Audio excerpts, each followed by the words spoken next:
आप नारियल का गोला दो 50 बार दो, 10-10, 20-20 गोले दे दो, 50-50 गोले दे दो, मना नहीं है, हैं 2-4-8 झोला भर के दे दो, हम वो भी मना नहीं करे, एक बोरा भर के दे दो, उसका मना नहीं। पर श्रीफल की मूलता है, यहाँ नारियल का जो श्रीफल है उसकी मूलता है। और कितनी सुंदर बात है, नारियल जो बहन भाई को देती है श्रीफल, हाथ भरा हुआ रखती है, भाई को बहन जब श्रीफल देती है तो भाई वही श्रीफल अपनी बहन को कुछ दक्षिणा अर्थात कुछ रुपया रखकर, कुछ भेंट रखकर, कुछ स्वरूप रखकर, जब बहन इतनी दूर से आई वही श्रीफल भाई फिर बहन को दे देता है, ये ले तू ले जा, तू रख ले। पर बहन उस श्रीफल को लेकर नहीं जाती है, बहन क्या कहती है, नहीं नहीं तुझे रखना पड़ेगा, तू रख। तो दो चीज में से जब श्रीफल भाई भेंट रख कर देता है अपनी बहन को, तो बहन श्रीफल वहीं भाई के घर छोड़ देती है, भेंट का कुछ भाग लेकर चल देती है। ये बहन का प्रभाव। रक्षा सूत्र को लोगों ने बिगाड़ दिया आज के जमाने में, तो रक्षाबंधन का भी महत्व लोग नहीं जानते कि कैसे रक्षा सूत्र बनना चाहिए, कैसे रक्षाबंधन होना चाहिए, उसका भी विशेष महत्व होता है भाई, उसकी भी मूलता होती है। और एक बात कहूंगा आज रक्षाबंधन पर, आपको अच्छी लगे तो आप स्वीकार करना, ना लगे तो आप छोड़ देना। वैसे भी सीओर वाला महाराज ताड़ी ताड़ी बोले ही बोले है, उसमें क्या दिक्कत, तो बोलने में तो कोई पीछे हटूंगा नहीं। एक निवेदन आप सबसे करूंगा, आपको अच्छा लगे अपने जीवन में उतारिएगा, ना लगे कोई बात नहीं, छोड़ दीजिएगा, पर उतारना जरूर। बहन से प्रॉपर्टी के चक्कर में कितना भी झगड़ा चल रहा हो, बहन का भाई से एक मकान के चक्कर में कितना भी झगड़ा चल रहा हो, संपदा के चक्कर में कितना भी झगड़ा चल रहा हो, तो भी निवेदन करूंगा, बहन और भाई तुम खूब लड़ो प्रॉपर्टी और जमीन के लिए, पर रक्षाबंधन के दिन कम से कम एक दूसरे के नहीं भी जाओ तो फोन लगाकर जीजी और बहन भाई से, भाई बहन से एक बार तो बात कर लो, क्योंकि धन अपनी जगह रह जाएगा साहब, वहां धन नहीं जाने वाला, आपका व्यवहार जाने वाला, आपका प्रेम जाने वाला। माना उसने कुछ भी करा हो, अदालत में केस लगा दिया हो, 25 केस चल रहे हो अदालत में, 50 बार तुम्हें पेशी पर जाना पड़ रहा हो, 50 बार झगड़े हो गए, 50 बार तलवार लेकर खड़े हो गए, डंडे लेकर खड़े हो गए, एक दूसरे को मारने को तैयार हो गए, पर निवेदन है एक माता के गर्भ से तुम जन्मे हो, कम से कम उस माता के दूध का फर्ज अदा करो। और एक बार कितना भी झगड़ा हुआ हो, इस आस्था चैनल के माध्यम से आज रक्षाबंधन के दिन भले राखी बंधवाओ मत बंधवाओ, पर एक फोन लगाकर तो पूछ लो जीजी कैसी है, कब आएगी बता, या बहन भाई को कह दे रे कैसा है, भूल गया क्या मुझे, भाई भी कह दे, लड़ाई की बात मत करना, आज के दिन बस प्रेम की बात करना कि कम से कम बहन का फोन तो आया। मेरा मन कहता है, मेरा दिल कहता है कि शायद दिवाली पर जितनी आतिशबाजी नहीं हुई होगी उतनी आतिशबाजी आपके दिल में होगी, कि जिससे केस चल रहा है वो फोन लगाकर पूछ रहा है कि भाई ने पूछा बहन से, बहन ने पूछा भाई से कैसे हो, भाभी से बात कर लो, थोड़ा बच्चों से बात कर लो। माना अदालत में देखा जाएगा, लड़ाई झगड़े सब होंगे, सब कुछ होगा, कौरव और पांडवों की कथा तो देखो रे कितनी सुंदर है,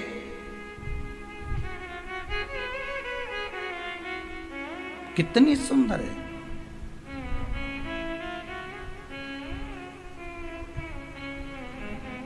पांडवों की बहन सुभद्रा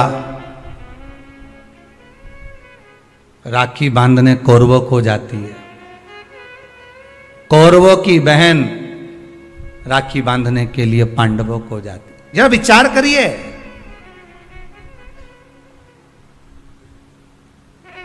क्या युद्ध के मैदान में लड़े नहीं, क्या युद्ध के मैदान में मरे नहीं, युद्ध अपनी जगह पर है।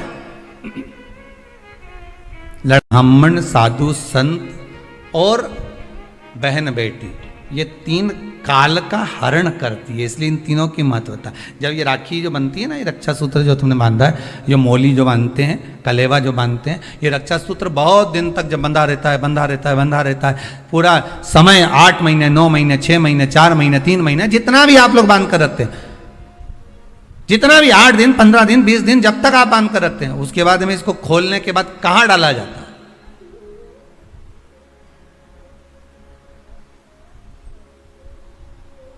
कहां दिया जाता है इसको?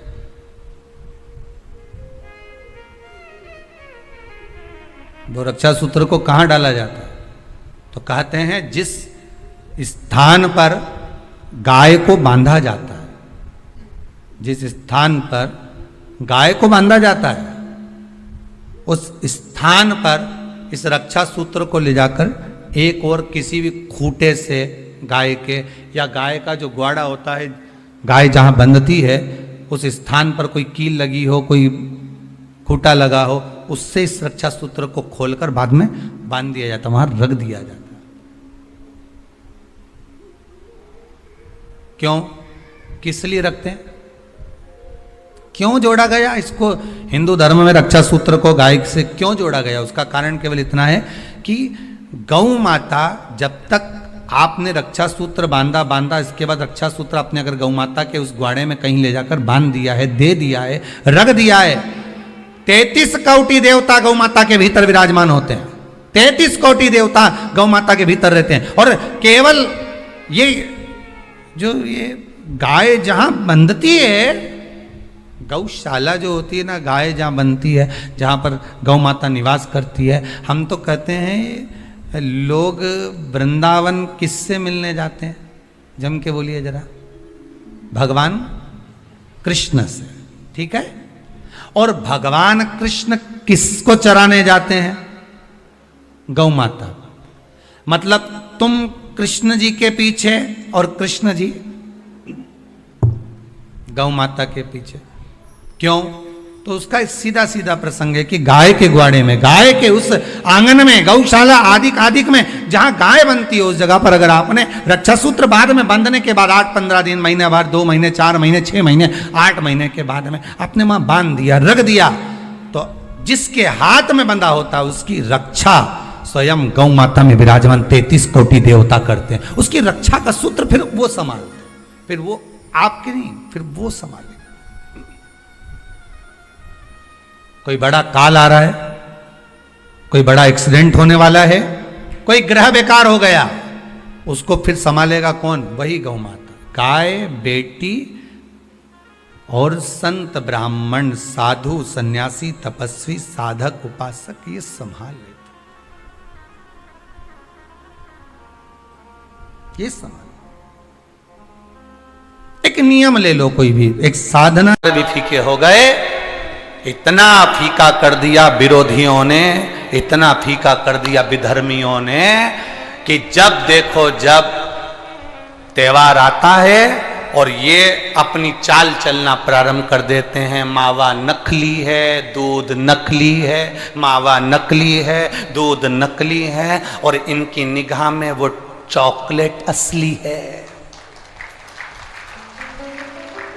घर के पकवान नकली, घर का भोजन नकली, भारत की भूमि पर बनने वाला पकवान, गुलाब जामुन, इमरती, भजिया, पकोड़ा, खोपरा पाक, अपने घर में बनने वाला गुजिया, पपड़िया, सब नकली है। बस बाजार जाओ, रक्षाबंधन का त्योहार है, एक टॉफी भाई बहन को, बहन भाई को दे दे, और इसको त्योहार कहते हो? त्योहार वो होता है जो घर की माँ घर में मिठाई बनाए और बच्चों को खिलाए, उसको त्योहार कहते हैं।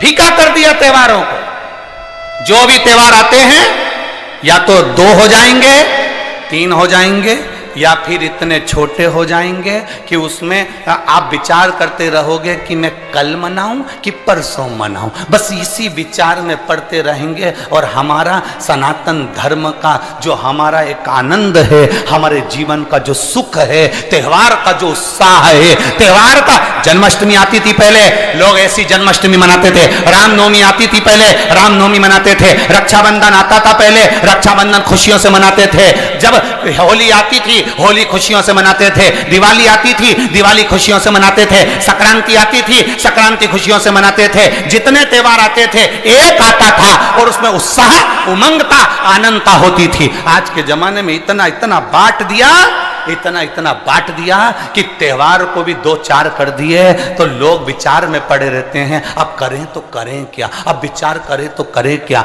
टॉफियों को इतना जरूरी बता दिया कि घर में मेरी माताओं के हाथ की बनी हुई गुलाब जामुन, खोपरा पाक, गुजिया और पपड़िया कोने में पड़ा रहता है, और वो टॉफी एक मूल हो जाती है, एक चॉकलेट मूल हो जाती है। और हम समझ नहीं पा रहे विधर्मियों को, हम सोच नहीं पा रहे कि हमारे सनातन धर्म पर कुठार प्रहार है ये,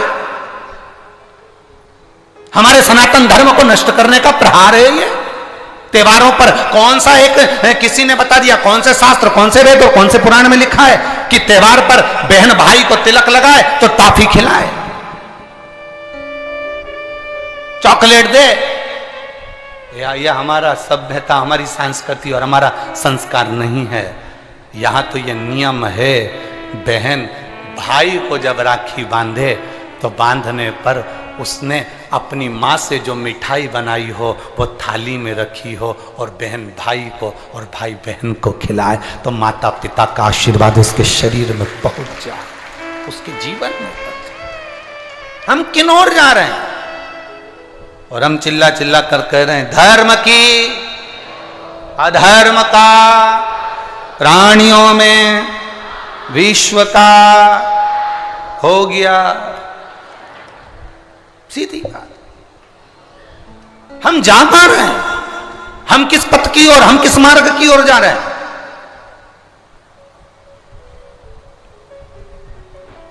भ्रम में पड़ गया, विचारों में पड़ गया, हम भ्रमित हो रहे हैं, भ्रमित। एक ने कह दिया, सियोर वाला महाराज कहता है शंकर जी पे चढ़ा हुआ जल पीना चाहिए, सियोर वाले महाराज कहते हैं बेलपत्री चढ़ी हुई खाना चाहिए। फिर कहीं का आ गया जिसको सियोर वाले महाराज का विरोध करना था, उसने कह दिया ना जल पियो ना बेलपत्री खाओ, नहीं तो तुम्हारा जीवन ऐसा हो जाएगा। ये विरोध शास्त्र का नहीं है, ये सियोर वाले महाराज का है कि इन्होंने अगर बोला है तो उसका विरोध करना, इन्होंने बोला दुर्वा चढ़ाओ उसका विरोध करना, इन्होंने बोला चावल चढ़ाओ इसका विरोध करना। और दुनिया के लोग उनके झाले में पड़ जाते हैं।